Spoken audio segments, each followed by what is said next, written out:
Tayo, ikaw tayo. Tayo ka na? Tanay, Ha? may meatloaf pa. Hindi kasi siya makatayo pag ganyan ang higa niya eh. Kasi pila yung dito niya. Basta na meatloaf natin ay.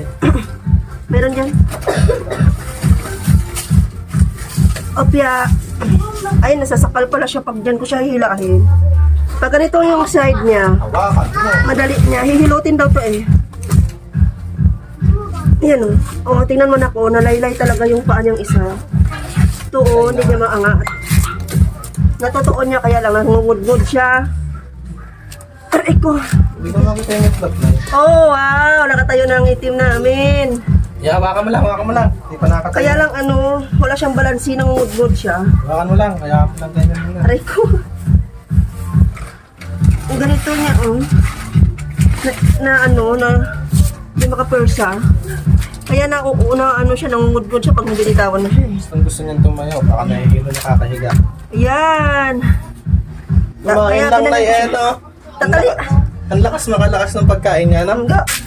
Ay, so hindi siya makalakad. Hindi siya makalakad kasi na-stroke siya. Oh. Nabugbog yung hita niya nung nalason siya kasi ano siya, tumbling-tumbling. Piso asin na eh.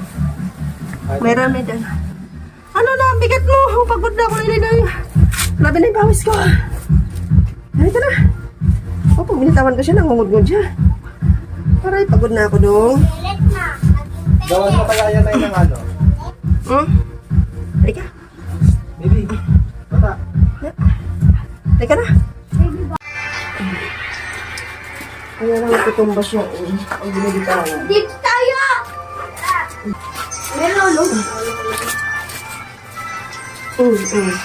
Ito nga talaga, nak, nabalda. Ito, Kaya hindi siya makalakad ng maayos. Kasi nabalda to.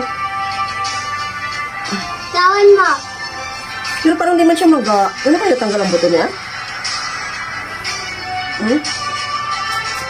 Maga ba? Ay, medyo maga to. Sabi ko. Pero di siya na-aray, no? Saan na si J.R. ay dito ka naman, no? Lalakad na kami. Saan kami pupunta? Wait, ata dito. Ano pa sa mga? Balik na ikaw, balik. Balik na tayo. Oh, sure. Dito na lang ako sa Pangalan na. Balik ko. Hindi pangalan pa. Gusto ba ni pangalan? Mag-ahirap mo ano. Dito, dito. Ah, pwede na. Upo na, upo.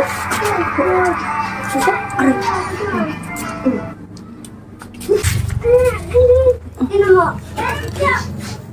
Ito na naman May kulay pa dyan. kami. Nangatol ko. Nangatol natin. One, ay. Upuhan na. Videohan mo. Sige. Doon tayo mag-ilaw. Sana.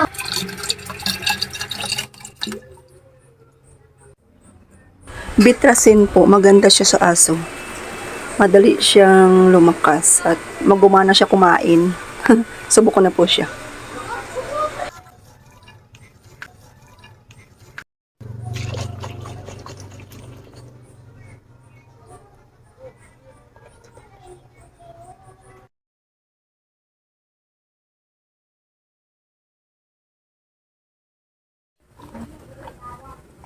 Ang takaw naman ni Itim. Ang takaw-takaw naman yan. Ayan oh, takaw-takaw kumain ng gulay oh. Sarap naman ang pagkain ni Itim.